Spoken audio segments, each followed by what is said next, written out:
One of the most stubborn and long-serving flat earthers is Jeran from Jeranism. He is, of course, the famous flat earther who proved Earth's curvature. I mean, we don't see you, Enrique. Lift up your light way above your head.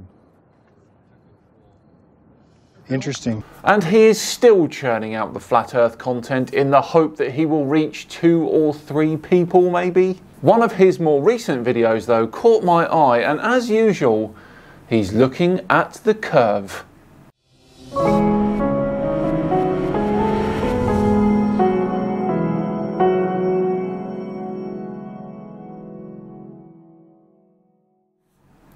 Hello all and welcome along to another episode of Flat Earth Friday with me, Simon Dan.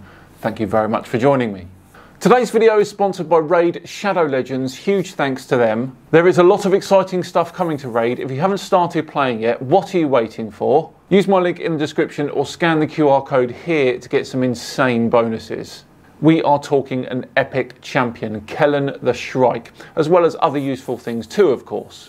More on them at the end of today's video, but for now, let's crack on. Jeranism, the flat earther who just won't go away, has released even more content. And today he displays even more evidence about just how much he doesn't know. Now, obviously, he's asking, where's the curve? So, let's hear him out. So let's say you did, here's where I think people kind of messed up on this. All right, so let's say a boat leaves Santa Cruz heading towards Monterey. Okay, so it's going this way. Okay, so let's say a boat's going this way and a boat's going this way. Actually, we'll draw it like this. So this boat's going this way off this coast, heading for Santa Cruz, and this boat's going from Santa Cruz over here. Okay? There you go. So those two boats are moving. Now, here's what we have to realize, is that pretty soon, the people in Santa Cruz are going to lose this boat over the so-called horizon. Yes, indeed. A viewer height of 6 foot would mean that your horizon for you was approximately 3.2 miles away from your location. However, even if you were just 10 meters up on that beach and a higher viewing point, then the horizon would be around 8.2 miles away. Either way though, it will eventually dip over the curve, yes. Right? Not in 3 miles, but maybe in 7, whatever. So this boat here is going to start to get lost over the so-called horizon. So what we need people to do is be the third person observer. If you have a third person observer now who's standing at Moss Landing and watches those boats traverse, well, that's not how it looks in real life. But anyway, if you're watching, why is it showing me like that? I hate the ocean. I'm so scared of the ocean. I don't like it. Alright, so let's go this way. I don't see my lines. Where are they at? Oh, there. I'm looking way out in the water. So, here's the thing. Does this person from this perspective see the boats dip? No. And why would they? If you were at beach level, your horizon would be dictated by this circle, nowhere near close enough to see the ships. Well, you could move a bit further back from the coast. There's a nice road where you could see out to sea with an elevation of 30 meters. However, this means your horizon of 21.75 kilometers would still be a bit too far away from those ships. I don't think Jeran thought about that, did he? So if there's no dipping of the boats this way, then we know that these people aren't seeing the boat go over an edge. It'd be impossible. You have the third person's point of view. Just to add though, the third person, if they were high enough up, they would see that boat approach from the left or right, let's say, come into their horizon circle, let's call it.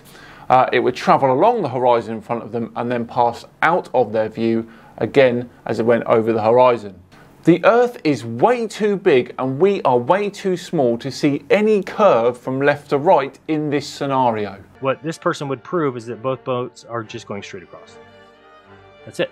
There's no other explanation for it. This person would be able to stand here in, let's say they're up high on this mountain, and you'd be able to watch both boats just go across. And of course, none of that proves anything other than the fact that the Earth is massive. Well, how is that possible? Then it cannot be that the people are losing it over an edge and this person, because then what do? Meet in this cavern? I genuinely think sometimes that flat earthers are confused about the curve we mention when we're talking about boats going over it. We are not talking about left to right curve. We are talking about curve that is parallel to you, back to front, shall we say. That's the curve that, whilst you cannot see it, affects what you're looking at. You know, it doesn't make any sense.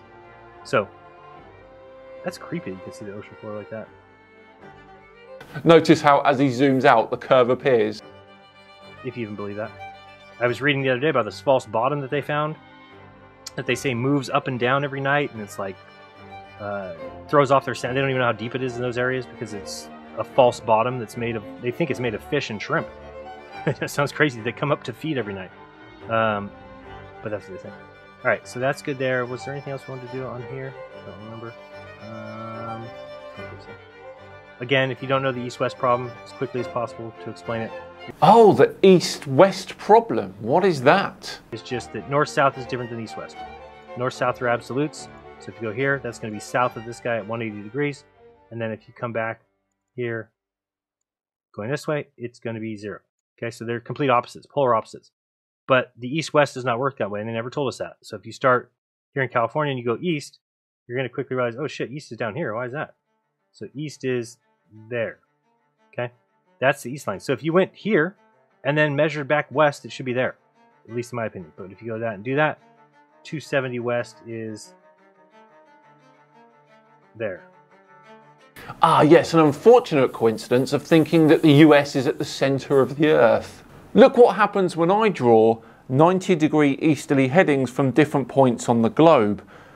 They all meet at the equator. This is what happens when you try to draw a straight line on a sphere. Okay, so you just saw it. This person's east of him, and this person's west of him. And again, in this very description, and I've tried to explain this a million times, I still hear every other channel say it. They're like, oh, you don't even have an explanation for why the sun sets south of west in... I just explained it to you right there. I just showed you that east and west are not what you think. So when you're at Australia, and you're like, I'm cool, whoops, left or right. I'm cool, I'm Wolfie, I drive a plane. Cool, Wolfie. You don't get anything. So, Wolfie has more intelligence in his little finger than the entirety of the flat Earth movement. This person here who's looking east, you would think that their east is going this way, right along this line, or kind of with this, right? I'm sorry, west.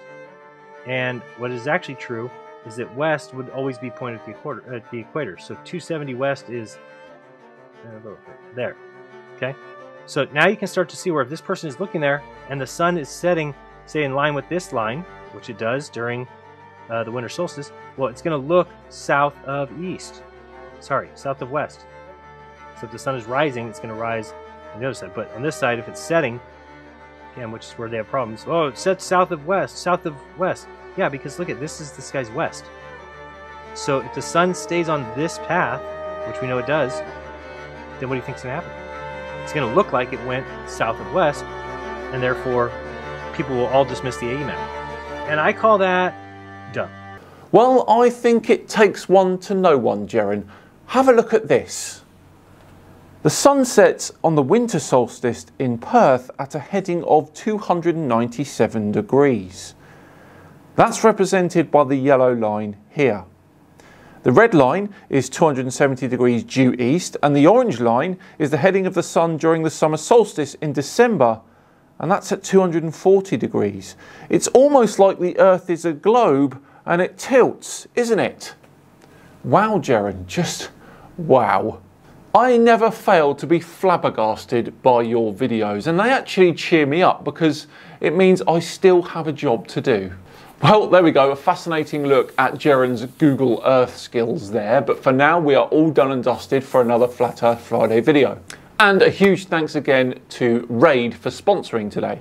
If you don't know, Raid is completely free to play, where you can play casually or you can compete to be the absolute best. There are literally millions of players with over 80 million downloads already, and you can see why, with over 650 unique champions to collect over different factions. Personally, my top 3 things about the game are as follows. 1, the sheer amount of champions you can collect. It actually gives me a headache as I often don't know which ones to select for each battle. 2, the ability to grow these champions. Even though you may not be doing well in the game, you can still level them up. 3, just how challenging the game is. The campaign, at least, is not always super easy, and sometimes you need to really think about tactics regarding which order to play your champions in.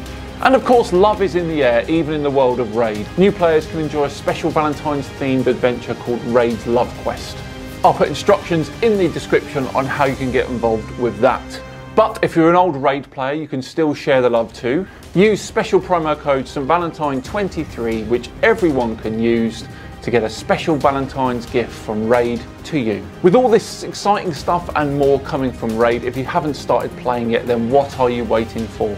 Use my link in the description or scan the QR code to get some insane bonuses. We are talking epic champion Kellen the Shrike, plus other useful things too, like energy boosts and magic potions.